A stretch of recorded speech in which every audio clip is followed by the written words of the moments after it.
ای هموطنان میشنوید این زدن دل. آره من همان دل که زنم در بدن دل. دلشاد کنید از دل پاک این سخن دل. ای هموطنان میشنوید این زدن دل. از شهر دوشنبه شنوید از دل کشور لفظی خوش و شیرین و آمیخته با علی مادر. درود به شما بینندگان عزیز و ارجمند برنامه‌های فرهنگی و فراغتی تلویزیون دوشنبه.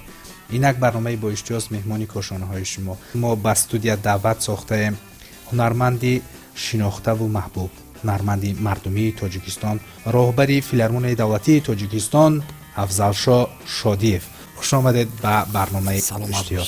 خب استاد، در آغاز میخواستم درود و پیغام خویش را و مخلصانی که این لحظه نزد تلویزیون های خود نشسته برنامه ما را تماشا دارند درود و پیغام خویش را رسانده باشید و بعدا میگفتید که این شام ما برای بینندگان چی آماده میسازیم و برای ما کدام محصولات لازم میشود.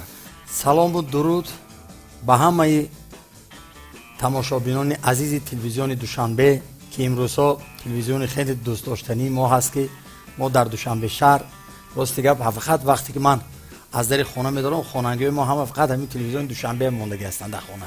این یگان جای تعریف نه، در حقیقت تلویزیون دوشنبه تلویزیون امروزه خیلی پیش رفته است و افتخار دارم و تشکر برای دعوتتون. و امروز برای شما یک خوراک کباب افضلشاه تیار میکنیم. این کباب بسیار هم تیزی خوشروی هم خیلی تیار میشد که با لذت تیزپزک و همه مهمانای من که به خانه میبینن خودم اگر خوراک پزم سالای زیاد من همین خوراک آماده میکنم برای خب نباشد استاد بگوید برای بینندگان که برای کباب افضلشاه که این شام مخصوص برای برنامه بایشتی آماده گردیده است، یعنی که کدام محصولات لازم میشود استاد؟ گوشت برچه، سبزی، کارتوشکا، پیاز، های بعد زیره، کمک پمیدور هم دونش همراه میکنیم. تیزکک دم میپرتیم تمام. بسیار کاری مشکل نیست. و بینندگان عزیز ما این شام با همراهی افضلشاه شادیف یک کبابی افضلشاه آماده میکنیم و فکر میکنم که این لحظه ما شروع میکنیم. استاد از محصولات گوشتی سر میکنم. از روغن سر میکنیم. گوشت تازه میده میکنیم. من داشتم چون همیشگی استاد چون مندان زیاد سرایدن بیشتر هنگامی پوست کردن پیاز آبی چشم بسیار تر میرود. از همین خاطر من که در یک هفته یک مرتبه برآمد میکنم، برای این خاطر میخواستم پیاز رو من تازه بهترین کار. و استاد میخواستم اطراف یک چیز صحبت کرده باشیم. چی چیز افضلشاه شادی رو روی صحنه هنر آورد؟ یعنی که چی باعث گردید که افضلشاه پیشه کرد که باید هنرمند باشد؟ من راستی گپ بگویم هنرمند شدنم از من دروغ نمیگم. بابای من در قشلاق پنجرود، بابای شادی 101 ساله از دنیا رفتن. اون از همین بلندترین خانه در قشلاق پنجرود خانه ما. هم بالا بابای شادی سر میکردن دنبرکتی سرودشونه. حتی توریستایی که در پیش مزار بابای رودکی می اومدن، یعنی که سیاحایی که برای زیارتگاهی زیارت بابای رودکی می اومدن در قشلاق پنجرود، همه به همون صدای بابای شادی یک اهمیت میدادن. میگفتن کی باشد؟ بعد میگفتن این یک موسیقی هستن نامشون بابای شادی. اینکه چوپان بابای من چوپان بودن قریب 60 سال در دهه پنجرود. بسیار یک انسان زمینی بودن. خیلی غزلای از بابای رودکی، شعرهای بابای رودکی سر کرده تا غزلهای خواجه حافظ، شیخ سعدی، شیخ اولیا کمال خوجندی، مولانا عبدالرحمن جامی، جلال الدین بلخی، کلاسیکای ما خوب میدونستن. از شاهنامه فردوسی هم کم کم زمزمه میکردن. و بعد ما خیلی همون کس الهام گرفته وقتی کوه با مولا میبردیم و در همون بلندی های همون جای ما با همون اسکاران گفته یک کوه هست، همون کوه اسکاران با ما چی داریم؟ یک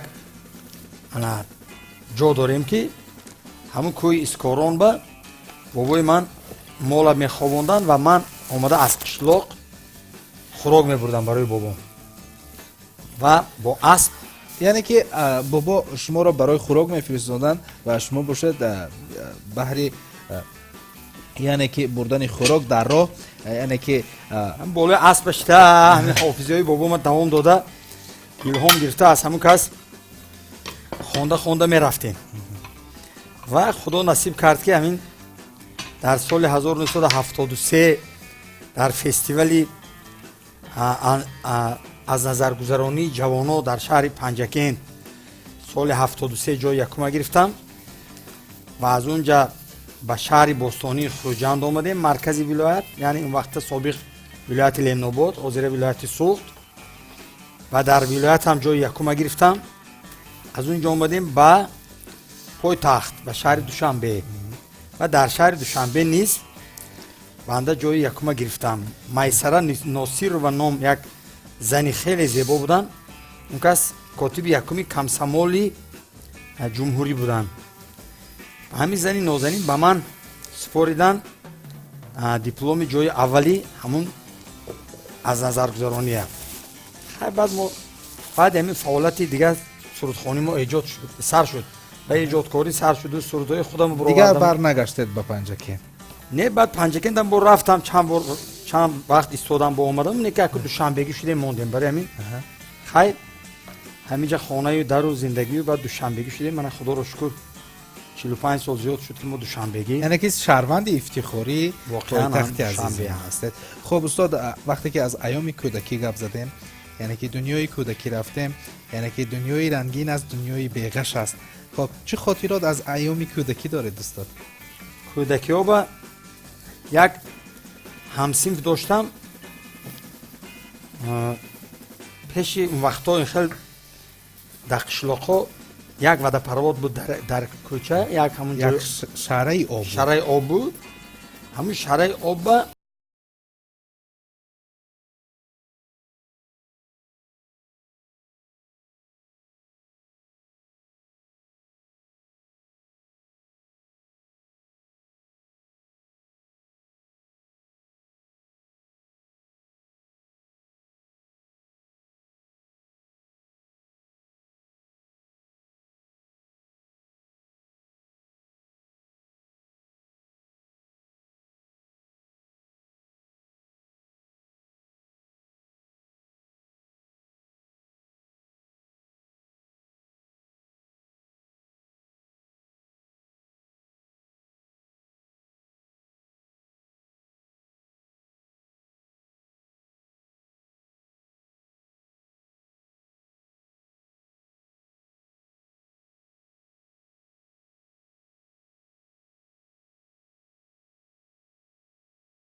баъд гап зан гуфтам ки ин чойни ка биёр, гуфтам ки гапша дар кампи биромадану худо раҳмат кунад.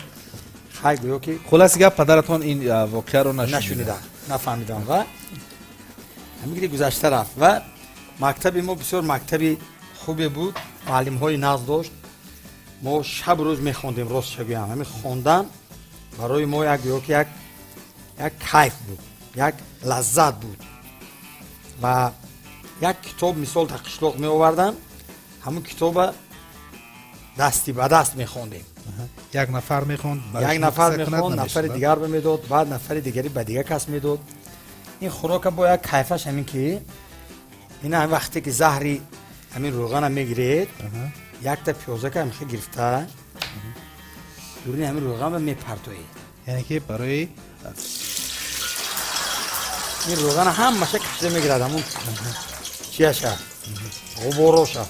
استاد از ایام کودکی وقتی که پرسان شدیم از ایام طفلیتون قصه کردید، خب اینجا یک لطیفه دیگر به یادم رسید.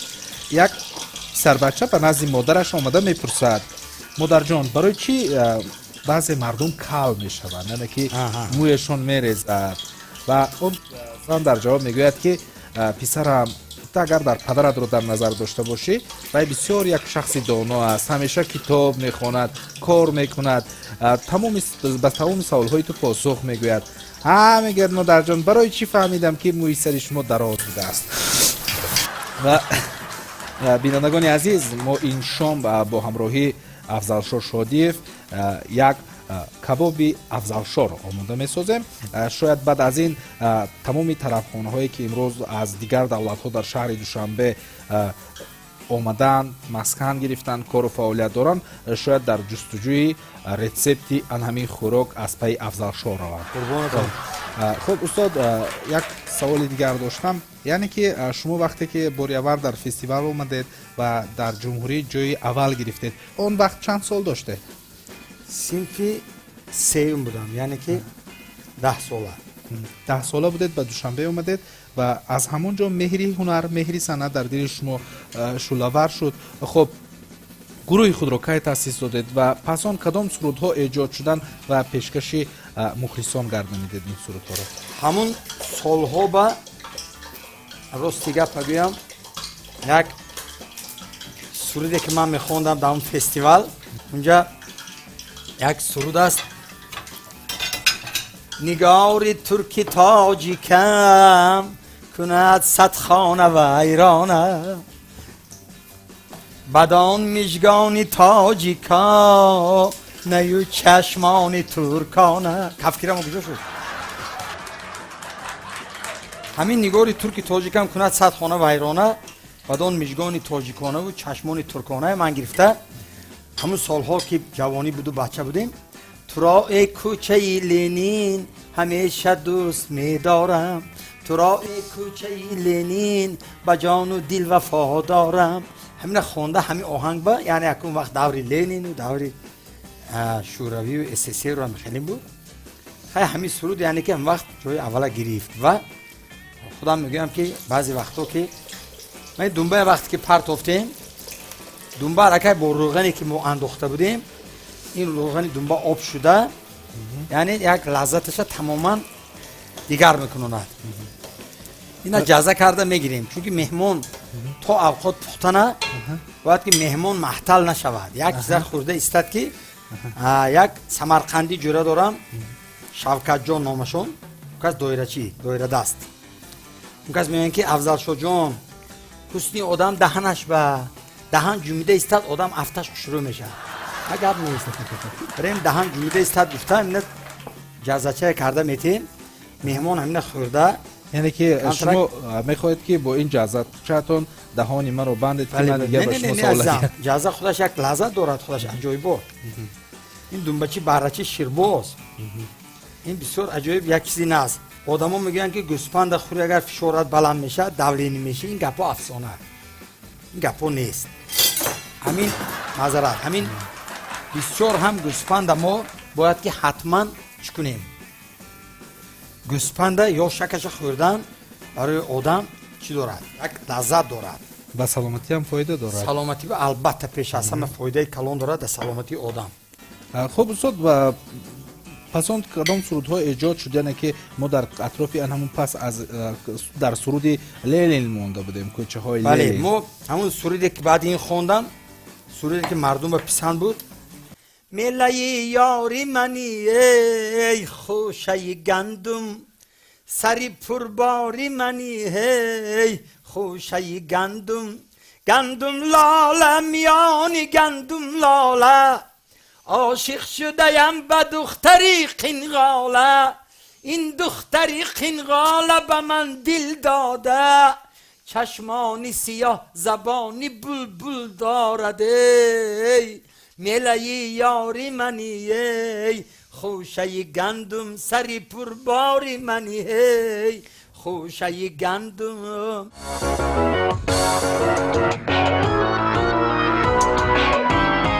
بعداً دیگه سر شد سرودای درباره وصف تاجیکستان، در وصف همون از کوه سنگ چون فتد صد سنگ را به جا کند، مرد چون مردی کند صد مرد را رسوا کند، نادان چو دانایی کند احسن بگوی مشمه، اما چی بیتوان کرد اگر نادانی دانا کند.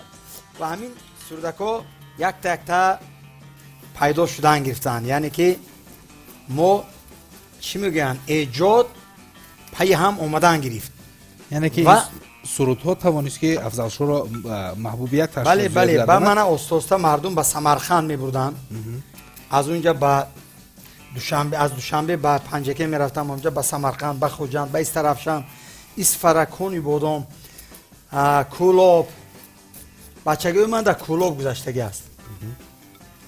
تقایم در شهر فرخور، در رایون فرخور 35 سال دکتری وترینری بودن، رحمانوف محمد زمان، و تقایمشون در فرخور زندگی میکردن. من کمپیر اوچام که دویمو فرخور میرفتیم، هر سال تابستانو 2 ماه، 1.5 ماه، 2 ماه ما در فرخور میگشتیم خانه تقام بعد. استاد در درواز چی رابطه دارید؟ چون که همین تقامشون، تقام و اوچام و خوله هم درواز سال 49 بعد جنگ کولاب میبیان کوچیدن. 2 خوله دارم در مومن آباد، یک تاشون خدا رحمت کنه گذشته شده، یک تاشون حوزه حیات با، یک خوله دیگه هم در شهر کولاب.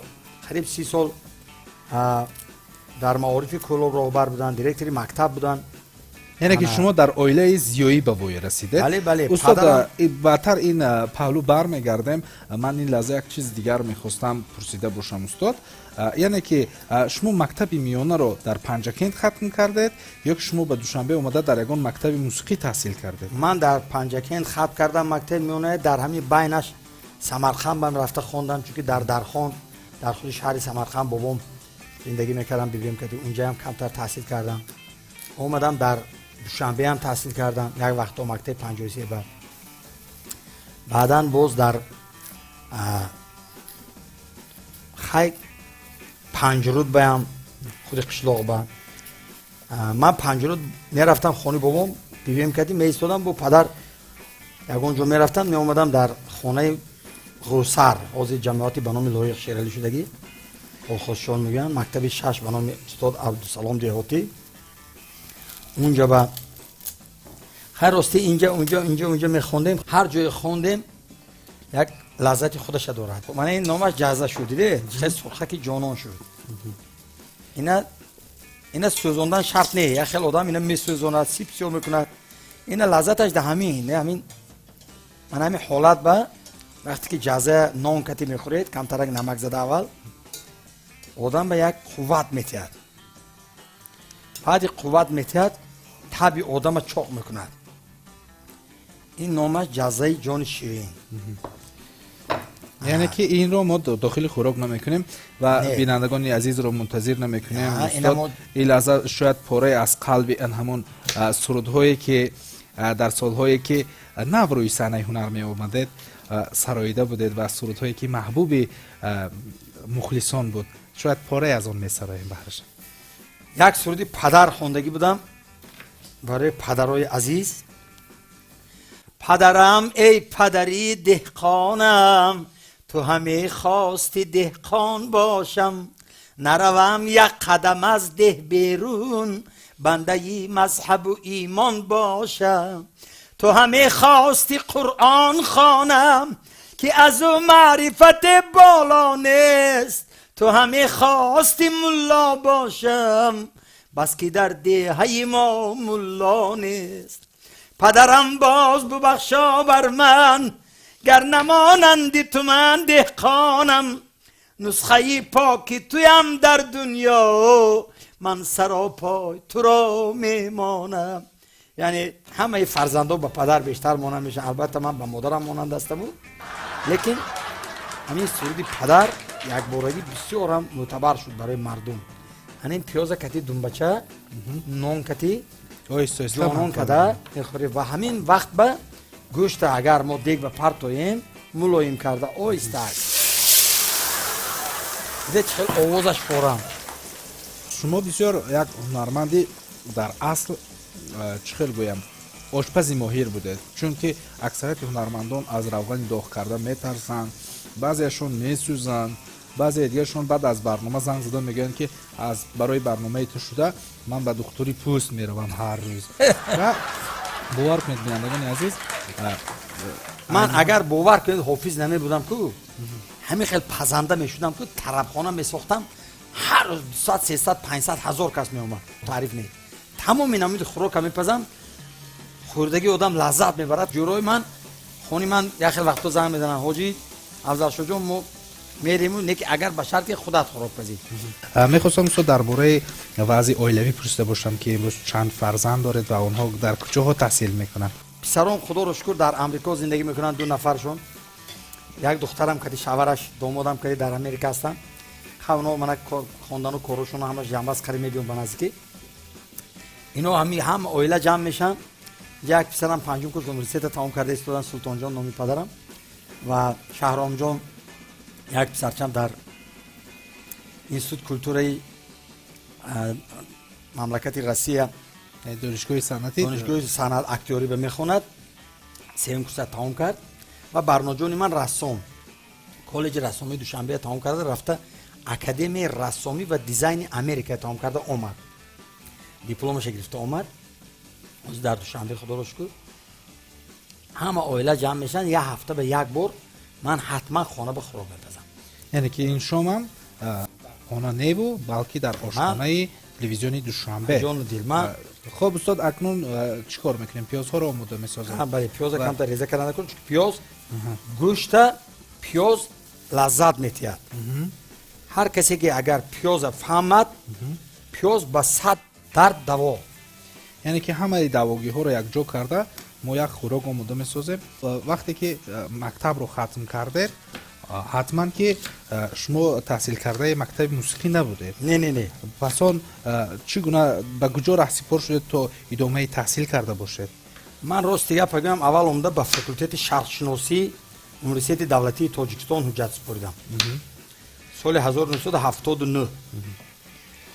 ва аввал соли 77 ба мактаби мусиқии ноҳияи Ленин имрӯза Рӯдакӣ ҳуҷҷат супоридам.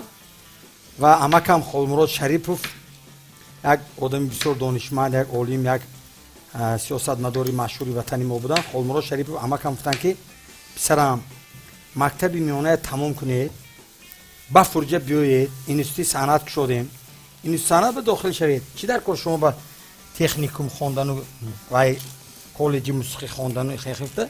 мана аз роҳ задам, худо раҳмат кунад. ба манам гапи амакама негуфта натавонистам ва рафта ман аз сари нав гӯё ки синфи 10 итмом расонда омада ба институти санъати ба номи устод Мирзо Турсунзодаи бузург дохил шудам. дар кадом шӯъба таҳсил кардед? аксарияти мусиқӣ ва суруд. мусиқӣ ва суруд. хоб, донишгоҳ дохил шудед, онро боз сарбаланд. ҳамкурси ман худораҳматӣ Кароматулло Қурбонов буд, ҷош ҷаннат шавад. бисёр бародарои хуб, ҳамкурсо, бачаҳо ҳама ҷои Тоҷикистон буданд ки инсонҳои хуб буданд. як ҷо хондем, таҳсил кардем ва ман аз байнашон ҳамин Карим Ҳалимов муаллими азизамо буданд, устодамо буданд. ҳар вақт ман бачаҳоя шӯхӣ карда мегуфтам ки адари ҳамин дарс медонондам, ҳоли муаллим наомадиянд дарс ба. ман мегуфтам ки хезед артисти халқи СССР Афзалшоҳ Шодиев омад. мегуфтам ки ҳама қарсақ зада аз ҷошон бехӯранд, ҳамкурсо шӯхӣ мекардам. ҳай гардиш фалак мо артисти халқи Тоҷикистон шудем, СССР вайрон намешуд, ушам мешудем. мана бинед ки чӣ хел гӯшт сурхак шуд, болои гӯшти сурх ба пиёза партофтем. акнун чиро омода месозем? мана акнун сабзия омода мекунем, чунки зардҷома мегӯянд асоси ҳамаи хӯрокҳоя ҷом медаровардагӣ ҳамин зардҷома. яъне ки ҳамин орзуҳоро дар дил мепарваридед ва имрӯз ба мавриди худ расидед. бале. که هر چیزی که طلب میکردید امروز به آن نایل شدید. استاد هنگامی که دانشجو بودید پیشنهادها نبود که در یگان دسته هنری کار و فعالیت کرده باشید یا که در خود دانشگاه ها ما در دانشگاه همون رکتورمون خدا رحمتی مهربان نظر بودن، اون کس بعد وزیر فرهنگ تاجیکستان شدن. همین مهربان نظر استاد بسیار ماه نظم میدن، منو کرامت الله قربانفر. بعد علاکه از دورای پختچینی سر کرده ما با کرامت الله یک گروه ساختیم که با مردم رفته در با اونیورسیته با انستیتوت پداگوژی هر کجا اینو در کویبش رایون کویبش میگفتن وقتا امروز عبدالرحمن جامی عبدالرحمن جامی رفته اونجا من استودنت ها با ما دانشجویانی که در اونجا پخته میچیندن ما رفته باوایو برنامه گذاری میکردیم، یعنی که کنسرت میدادیم. منو رحمتی کرامت الله و موسیقیچیای بسیار همکورسامو بودن، دوستامو بودن، همکارامو بودن. من این سبزی من گوشت سرخ شد، سبزی میپرتوی ملکه. دیده چه خیلی اوقات تیز میپزد، اوقات انا یعنی خوراک ما باید زود آماده گردد. این خوراک یعنی چی برای زود؟ این هم زود هم با لذت میشد. هنر صنعت از همون جوانی من نان داده آمد. من نانی حلال صنعت خورده زندگی کردم تا همین روزه. دوشنبه از کوچه رودکی امروزه لنین بود. هیکلچه لنین مایده چه هیکلچه بود؟ از پیش هیکل لنین تا پیش انستیتوت خواجگی قشلاقه هیکل بابای رودکی دانشگاه اگراری تاجیکستان. زمین سنگ فرش بود، اسفالت نبود، سنگین بود کوچه، غشت بود، غشت. عربا میگشت در دوشنبه. بازار پوتوفسکی جای من همین موزه است، موزه آثارخانه ملی. آثارخانه ملی جاش به بازار بود، بازار پوتوفسکی میگفتن. این بازار پوتوفسکی برادر عزیز من بهتر نام برکت رو بعد گرفت. همین بازار با آدما دیوالی پخسه بود، در زمین دسترخوان پرتافته چیزاشون میفروختن. این گپ سال 67 68 69 من فرستادم. من بابام کدمی اومدم، بابام خیر راستی گپ بگم بسیار آدم عالم بودن، دانشمند بودن، خدا رحمت کند. و دوشنبه بسیار خیر اون وقت بابام در اینجا خانه داشتن. دوشنبه من همون سال خیر می اومدیم، بچه بودم، بسیار دوشنبه ناز میدم. یک چایخانه رد میرفتیم، یک کاسه لگمن میخوردم، لگمنی اویغوری هم وقتا. میگفتم اگر من دوشنبه 10 سال زندگی کنم من آدمی فر به بوز بالای قدم 2 متر میشم.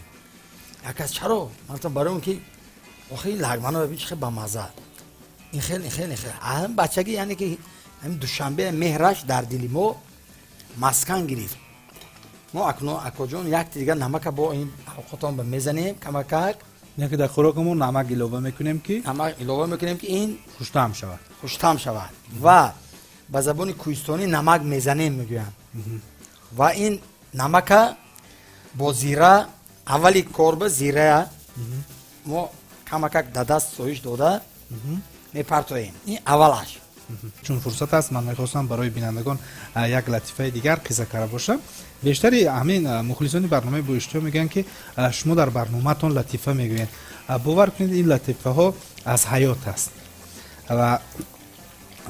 است و یک دخترچه نزد پدرش می آید، چون که پدر بسیار با دختر مهربان می شود. دختر به نزد پدر می آید و میگوید که پدر جان من کلان شوم به کی شوم به شوهر برایم. بعد پدر اینقدر نگاه میکند و نصیحت آمیز میگوید که تو به یگان نفر اویله دار شو که وی مردک باشه. بعد میگه از کجا فهمی که وی مردک است؟ میگه که وی باید کار کند، پول کار کند، خانه ده خرید کند و فرزندانش سر و لباس خرد و این هست مردک. بعد کودک به سوی پدر نگاه کرده میگه من کلان شوم به مثل مادرم مردک میشوم. بینندگان عزیز برنامه بوشتو ادامه دارد و ما با همراهی حاجی افضل شاه هم سرود میسراییم، هم خوراک آماده میکنیم و هم از حیات و فعالیت در دیده و در سینه بود جای دوشنبه، کو شهر و این دلبری همتای دوشنبه. از شعله تاجی سر اسماعیل سامان چون روز درخشان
بعد بردیم و بعد به چندین سال کار کردیم و تا امروز من 35 سال شد در فیلارمونی دولتی تاجیکستان کار میکنم. یعنی که این حال در یک جا میسبزد میگم من هم همین یک به خودم پیشه کردم و شعار کردم دیگه یک اونجا نه همین چندین جا تکلیف بود. کدام سال بود که شما همچون عنوان هنرمندی مردمی تاجیکستان را صاحب شده؟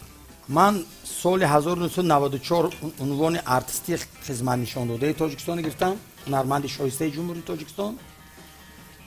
سال 2002 من گفتن که تو هنرمند خلقی شدی که پگش با یعنی که نشدم، یعنی شب اشتباه شده است، یک کس تلفن کرده اما سرلمچه گرفت پگاش با نشد، هیچ گپ نگفتیم که نصیب باشد. و سال 2008 با دستور پیشوای معظم ملت ما جشن 1150 سالگی بابای رودکی قید کردیم. من در همین جشنواره در شهرهای مسکو، در شهر نیویورک، در بینای سازمان ملل متحد کنسرت برآمد کردیم. تاجیک و ایران و افغان رودکی نام ما را برد به کیهان رودکی، گفته در اونجا شعرهای بابای رودکی خوانده، یعنی جشن بابای رودکی از بوی جوی مولیان از همه شعرهای استاد خواندیم و ما شدیم. از اونجا برگشتیم پیش از سفر پنجکنت باستانی و من پیشوای معظم ملت خدا عمرشان دراز باشد با بالای سر ملت ما همیشه سربلند و خوشبخت باشند با اهل بیتشان. جناب عالی به من عنوان ارتیست خلقی تاجیکستان وقتی که دادن گفتن همین مدال طلایی هنرمند خلقی تا پنجکن رفتن از پیشت نکن، ولی یک ماه بود تا پنجکن رفتن. و ما رفتیم در پنجکنت باستانی سال 2008 جشن بابای رودکی گذراندیم، یعنی با شرافتی جشن بابای رودکی پای قدم همون جشن و دستگیری‌های بزرگی رهبر دولت قدرشناسی هاشون من سال 2008 هنرمند خلقی تاجیکستان شدم. خب استاد، یعنی که وقتی شما هنرمند خلقی تاجیکستان را صاحب گردیدید، البته هر یک هنرمند وظیفه‌اش در جامعه اون است که باید بی‌طرف نباشد، باید اون سرود و ترانه های سرایت که هم خاراکتری وطن پرستی داشته باشد، هم خاراکتری عشق و عاشقی داشته باشد و هم خاراکتری انسان گرایی داشته باشد. و واقعا هم شما هنرمند مردمی هستید و باور کنید در سامانه های اجتماعی یک سرودی شما هست که شما بی‌طرف نیستید از افزایی که امروز در جامعه جهانی هست، حتی چی در خاور میانه و چه افزاهایی که در سوریه، در جمهوری همسایه ما افغانستان امروز ها میگذرد و شما با غزل زیبای آذرخش منظور ساخته. یعنی که از این وضعها یعنی که خود را به طرف نمیگیره، یعنی که نه تنها برای ملت تاجیک میسراید، یعنی برای اون نفران میسراید که سراپا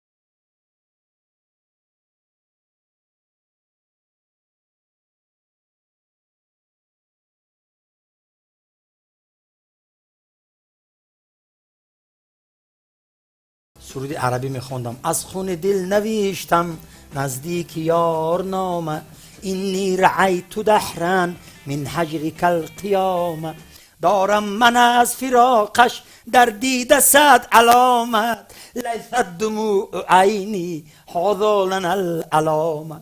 پرسیدم از طبیب احوال دوست، گفتا فی بودها عذاب فی قربها سلامه. گفتم ملامت آید گر گرد دوست گردم، والله ما رعینا خوبا بلن ملامه.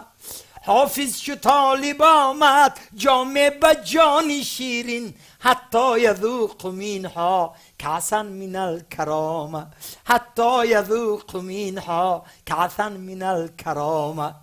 عربی میخوندم. لیلا لیلا لیلا سحرتنا حلوه اللیله، الليلة الليلة سحرتنا حلوة الليلة، يا علي نبي غالي ليش بأزي بحوالي أدري الميل أول بالحب ما إلى تالي وعلي نبی غالی.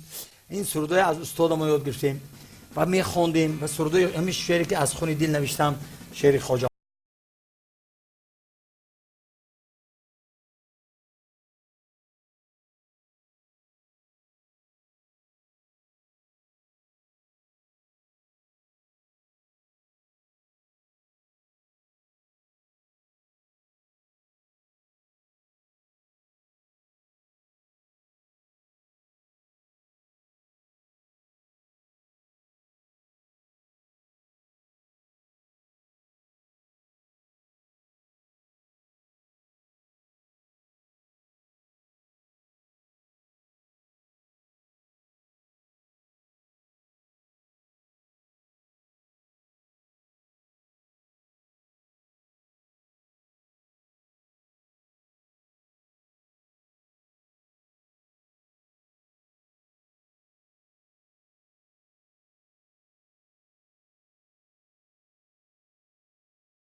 مردم گویم. دلاگاهان دلاگاهان دلم تنگ است میداند حدیثم از مقالی شیشه و سنگ است میداند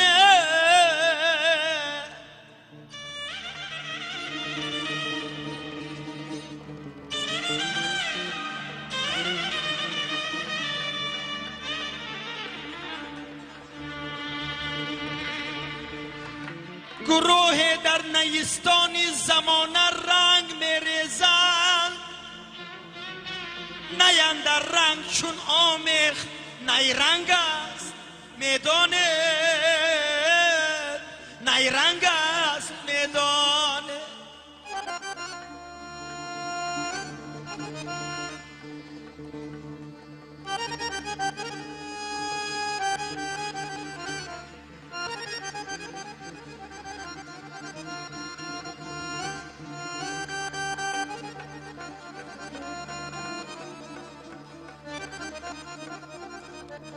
با چشمی تنگ چینگیزی سما خونریز میتابد با پای لنگ تیموری زمین لنگ است میدان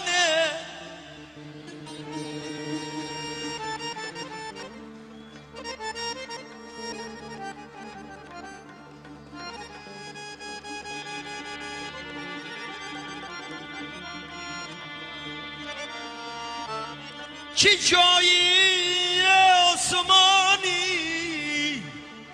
چه جایی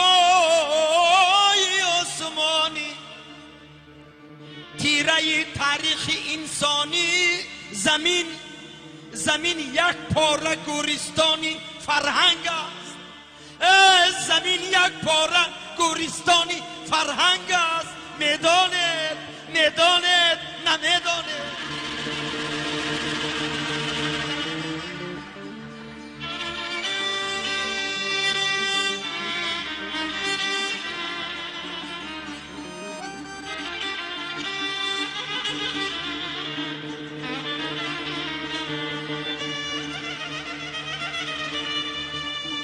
صدا آید به گوشم آذرخش، صدا آید به گوشم آذرخش از زهره چنگی، نوای چنگتان در چنگ خرچنگ است میدانده.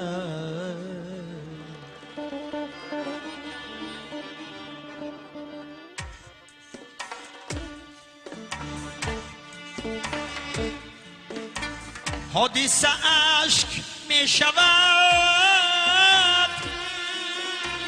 منظره گریه می کند، فاصله آه می کشد،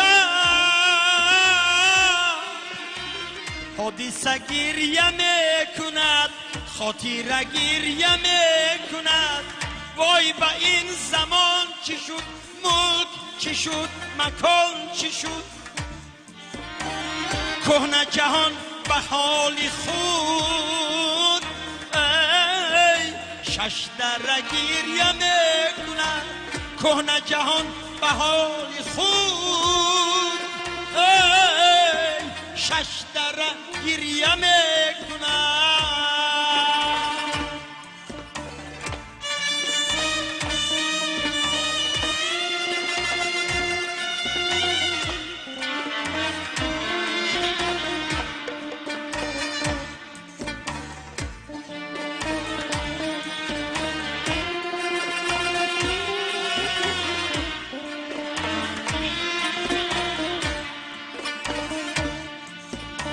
کشورکان به سوی هم تیر و گلوله میزنند، قلب زمین دریده است به فر گریه میکند.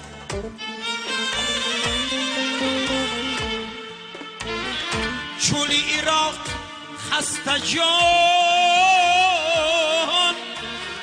چول عراق خسته جان، از خطری سموم جنگ شهر فرنگ ماتمی پیکره گریه میکند، شهر فرنگ ماتمی پیکره گریه میکند.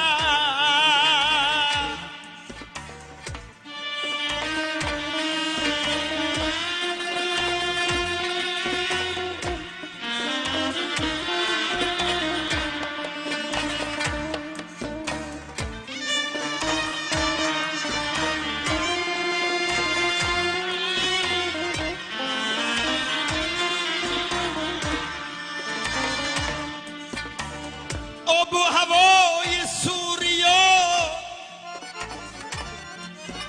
غرقه خون و نفت شده،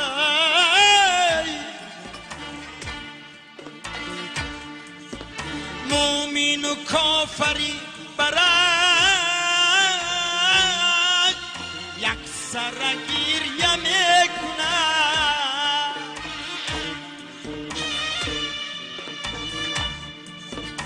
غصه شرق و غرب گشت، آتش خاکی اوکراین رود علنگ میزند، شرشره گریه میکند، رود علنگ میزند، شرشره گریه میکند.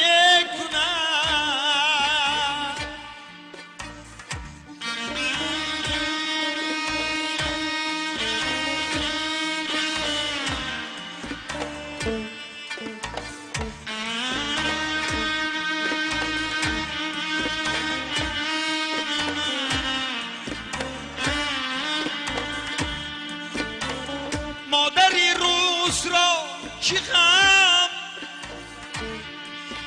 مسکوی سینه اش بسوخت، کودک کرد را کی کشت، ای گریه میکند انقره گریه میکند خانه عافیت کجاست در همه در آذرش خانه عافیت کجاست در همه در آذرش پنجه بدر که میزنی پنجره گریه میکند شرشره گریه میکند ششدره گریه میکند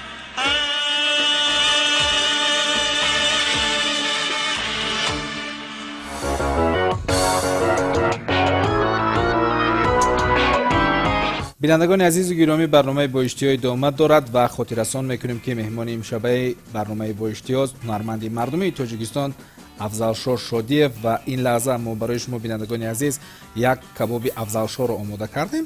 دوشنبه را چگونه دریافتید و چگونه دامان دوشنبه رو مکان زیستی خود دانستید؟ دوشنبه شهر آبادان، دوشنبه شهر آزادان، برغم پیری میشورد جوانی و تب و تابش. امروز بها گذاری کردن در کار. امروز دوشنبه در حقیقت دوشنبه شد، یعنی که بلند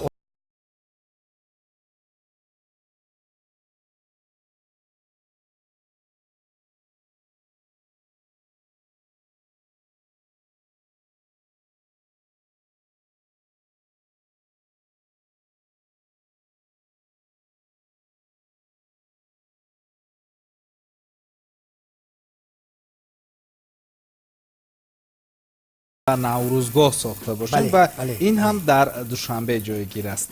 و البته راه ها، باغ ها، شهر زیباگی هاش، خانه های خوشرو، میدانچه های سپورتی بچگانه، اینقدر گرمیدهی شهری، باغ های خوشرو، خانه های زیبا، مردم خوشرو، بیمارستان های زیباترین، مکتب های زمانوی، مغازه های خوشروترینی که سوپرمارکت های کلان کلانی که در دیگه دولت ها میبیون، از دیگه دولت ها میبیون، همه دهانشون گشاده میشن. یعنی ما میتوانیم امروز با دوشنبه خودمون پوره افتخار کنیم و بگیم که دیگر آدم‌ها بیان و قائل شوند. در حقیقت دوشنبه امروز شهر شد. همین شب چراغان زیبا، آباد، این درختای زیبا، خیلی ناشه خیلی دیگه بها گذاشتن بعد آدم شهر میدارد، چون که همه عیان شد. استاد یک سوال دیگر، بار در خانه خوراک خود را سوزانده بوده؟ نه نباشد از خوراک خبر میگیریم استاد از گفتگوی ما و فکر میکنم که این لحظه خوراک ما آماده شد. این کبابه نامش کباب جان شیرین افضلشاه. نبینه چه خیلی شروع شد. یعنی صحبت شما هم همینجا توانست که به من یک الهام بخشد و من از این صحبت شما لذت برده که قریب از خوراک خفا میمونده و خوراک ما نیز آماده نمیگردید یا سوخته میموند و این لحظه بینندگان عزیز خوراک ما آماده شد و این کباب افضلشاه است. یعنی که در برنامه بایشتی ها اولین هنرمند است که با نام خود خوراک آماده میسازد. این گوشت نه، این الکه حلوا شد. این خوراک خیلی و خیلی دلکش شد، چون که من خودم برای خوراک خودم جواب میدم، چون که من زیاد خوراک میپزم. دوشنبه پایتختی عزیزی همه تاجیکان جهان است و امروز شهر مقدس است که همه مردم دنیا بیاین استراحت کنن، تماشا کنن. مهمانخانه‌های درجه عالی، یعنی در کوچه ها جوانان میخوان رفتار، دخترها باید میخوان رفتار کنن که مهمانی آمده حواس کنند این چقدر ملتی با آداب، چقدر ملت دلکش، از لفظ، از صحبت، از آداب، از حرمت. همه مهمانای دوشنبه باید که ما به رحمت بیان، چون ما شهر قدیم، ما هم الکه شهری که بر رغم پیری میشورد دوشنبه ما که جوانی و تب و تابش. استاد بابا هم میگفتن که خوراک رو در وقتی باید گرمیش استعمال کرد، چون که انمون ویتامین هایی که هست بر اومده میرود. برای همین خاطر بینندگان عزیز چون فرصت رسید من دست کردیم، من سوختگیش کمی دور و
با شما. قربان شما.